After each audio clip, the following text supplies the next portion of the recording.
Oh, when the La Paz stretch, right? When there was a difficulty, I think one of the communities there, there were a problem with the placement, so they were just questioning anyhow. Then, of course, the Medina thing also happened. Yeah. But there was an indication from the road safety organization that no, you can't do that. You either go and Exactly. use the bridge, or you decide to wait till a place you can cross with the what they call it, the proper crossing end. Exactly. So please, please. And you see, sometimes, I mean, and it's dark. We don't have a lot of our street lights functioning. Yeah. And so at that moment, if the driver isn't careful, you get knocked down and you could die as a result or get injured. So please, let's be cautious. Yeah. All right, let's also learn how to say it right. It's brought to us by Kingdom Books. At Kingdom, quality and affordability are their hallmarks. Something must be done. You say either, I say either. I'm sure many of you are worried about our fluctuating currency as we humbly await approval for an IMF program. I'm concerned, but not worried. It's important to stay calm because panic could wreak more havoc on the markets than the problem itself. Which brings us to today's word, wreak. W-R-E-A-K. Wreak. Many people pronounce it as wreck, but that is an entirely different word with an entirely different meaning. The word wreck means to destroy or ruin, but the word wreak means to inflict punishment or vengeance. It originated from the old Gothic word ricken, which means to persecute or to drive out. So next time you see wreak in a sentence, remember, just as with the exchange rate, don't panic, just say it right.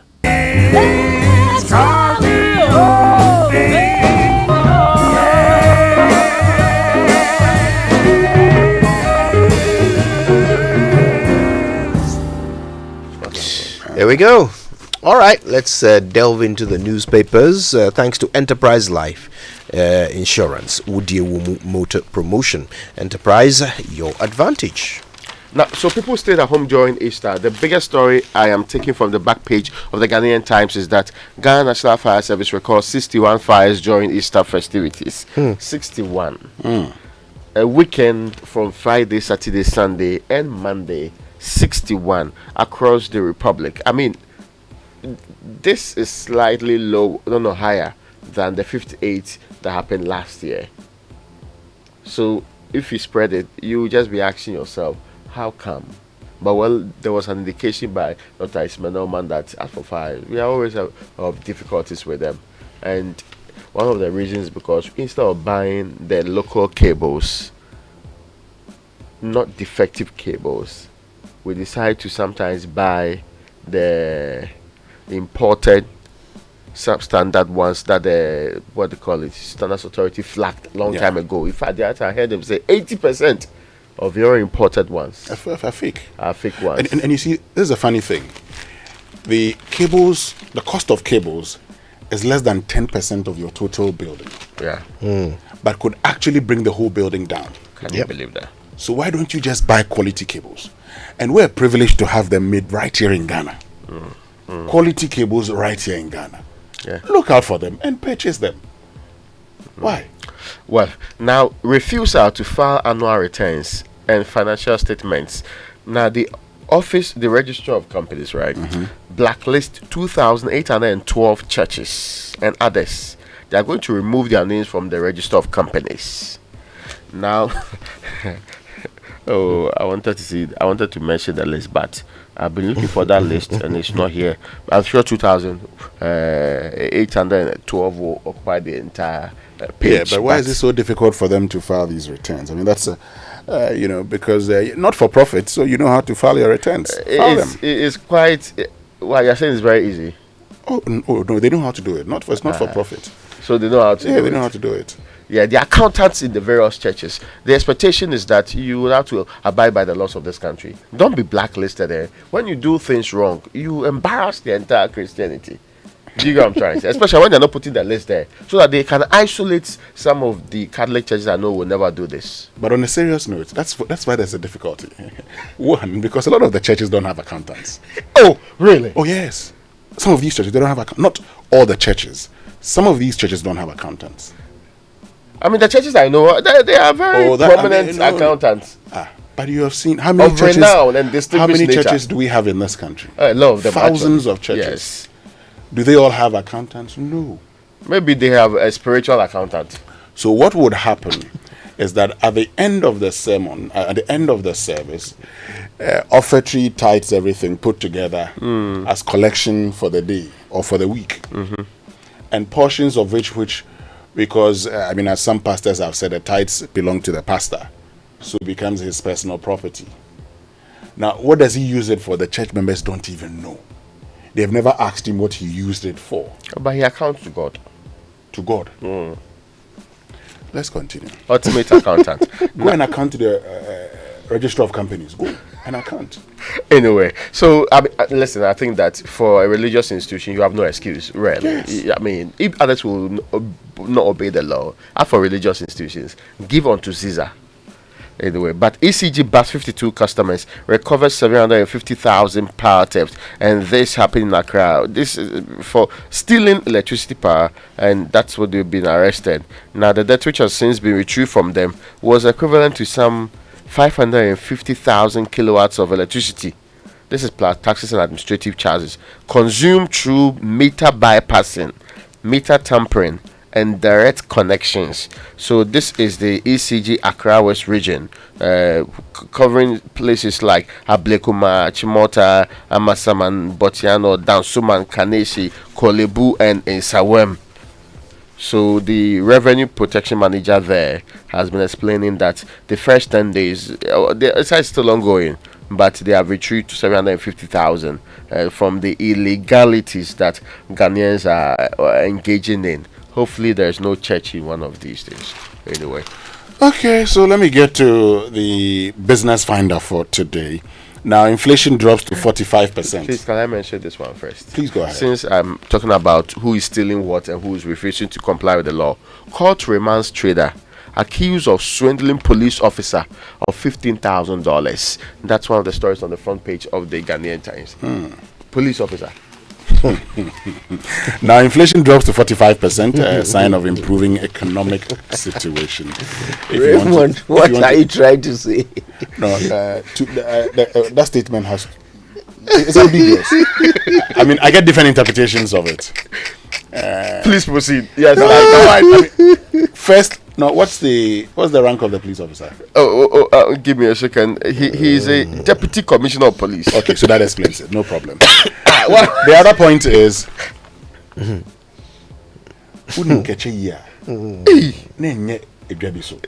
if you want to swindle somebody, not a policeman, you know. Anyway, let's move on. So the business finder says inflation drops to 45%, sign of improving economic situation. Now, also on the front page, adjust prices to reflect improving economic situation. That's according to Guta. So the Guta president says, look, these are good signs that the economy is improving. So why don't you respond positively by adjusting your prices to reflect? And today you would see that the CD to dollar is 10.8. That's selling, and about 10.4 buying. So the CD is making some gains, to the US dollar. And The pound. I have to check. Yeah, the pound is at 13.64. I see. I went to a forex bureau the last time, and the guy said, my boka. I bought a lot of dollars, paying 14 cedis. Now the cedi is appreciated, and I can't make any profit. And I said, but there are times you also make a lot of profit, so just take it like that. Access Holding invest $300 million into Access Bank PLC. For me, the most important thing for me in all of this CD dollar thing is that its impact on fuel prices, and its impact also on duties, for instance, because I mean all of these things will go a long way in affecting the price change and by extension, inflation, and by extension, other macroeconomic indicators. And so if they are doing well, it means that all things being equal, economy can also do well, and lending rates will come down so that the private man can borrow. Because you know our monetary policy is inflation targeted. So if the inflation is going down and everything is going well, they'll reduce it to the teens that we used to have, you know. That's if really they will do so. Now, it doesn't look like they would do so. They'll tell you that what we are seeing is because of, these measures. And so they'll just maintain the measures. Yeah. You know, I was talking about ECG. I can move on to the move on daily graphic, right? Revenue mobilization drive. The biggest story here: government throws weight behind ECG. The move is necessary for deferring debt-owned power generators, and this is Deputy Minister of Energy Herbert Crapper on the front page of the daily graphic there. So yes, government is fully backing it. From the energy ministry. Oh, no, it's good. I mean, government should back them. The ministry that they had a conversation with over their own debt. Oh, the ministry that they had to pay their debt. Oh no, they said they had a conversation with their debt. You know, sometimes we're politically correct, and you see that's to be expected. Yeah. You don't say everything like that bluntly. So they had a conversation with them. Yeah, you don't say that your father was irresponsible, so you have to actually fix the problem. Yes, you know, so you say, I had a conversation with my father about a thing or two that I'm unhappy about. You know. So ECG had a conversation with the mother ministry, and, you know, some commitments were made here and there. At some point during the conversation, the lights went off. Well, then it came back on. Yeah, so, you know, that's it. They've had that conversation. Now, it's good that ECG is going out there. Yes. To collect their monies, because when Samuel Dubik Muhammad took over, and he's doing a good job, when he took over, the first thing he did was that if you've done any illegal connection, you come and report it. Yeah. And he will not do anything. Yeah. Moratorium will not do anything to you. Come and report it. And people still refused to do the right things. But how would you? I mean, listen, I'm just saying. You look at me. I would just walk up to the ECG's office. So, my comrades, see, because of some small problem, I did illegal connection.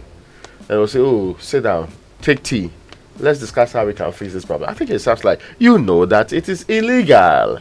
So your best thing is you go and reconnect it and find ways of trying to remedy the situation. So do it. You did not. And yes. Look, I mean, there are situations. I remember in 2002, where I was living at the time, they came and said the meter number was wrong.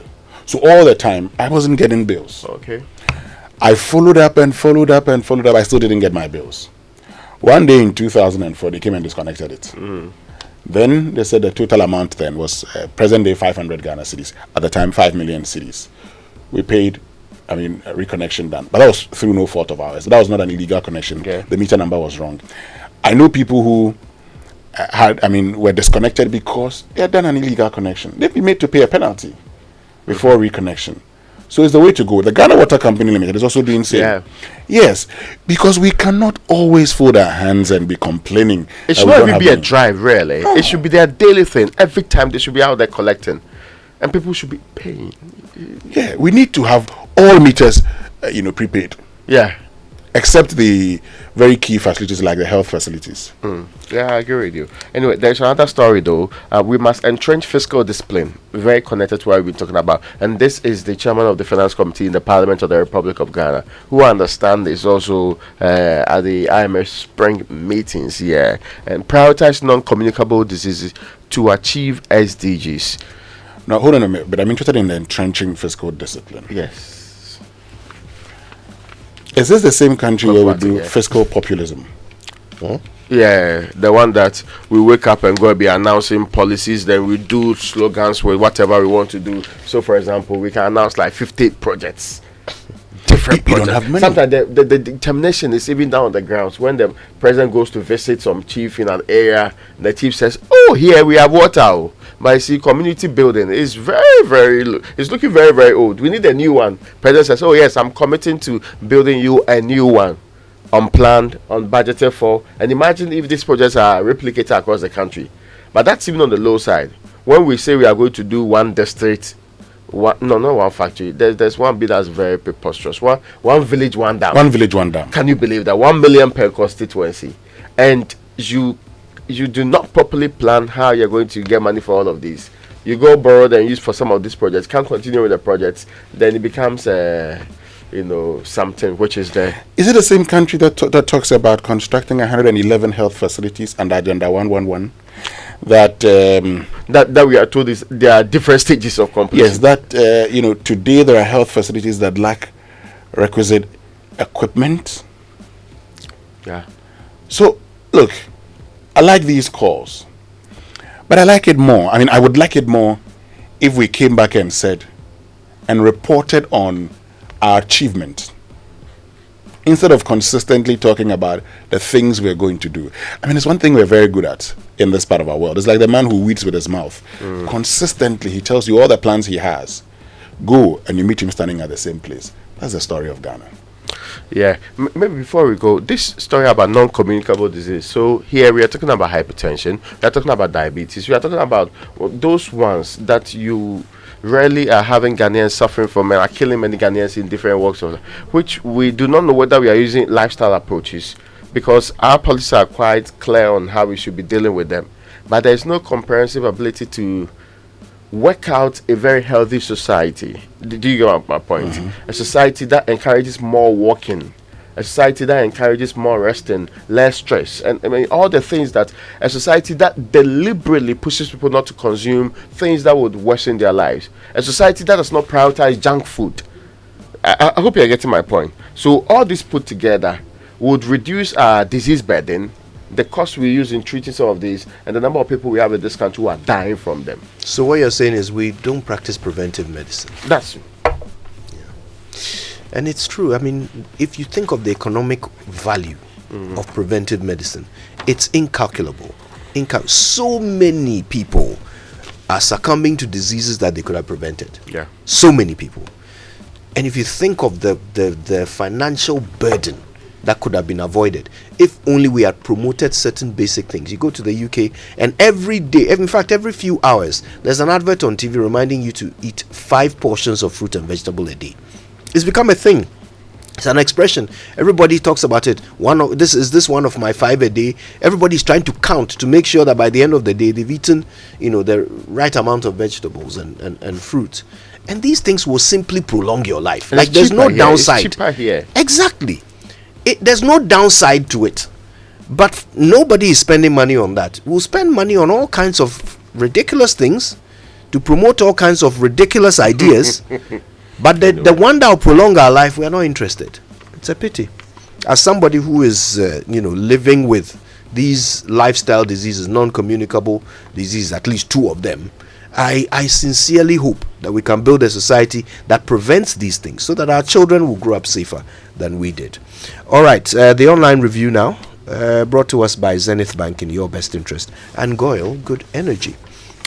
We're looking for a bank that understands you and puts your financial needs first. Don't look too far. Zenith Bank is your bank of choice, and we have products tailor-made for you. Whether you're young, old, or an entrepreneur, student, a salaried worker, corporate entity, an SME, a pensioner, parent, a Ghanaian resident abroad, or a foreigner resident in Ghana, at Zenith Bank, everyone can bank with us. Join the Zenith Bank family today for an unrivaled banking experience.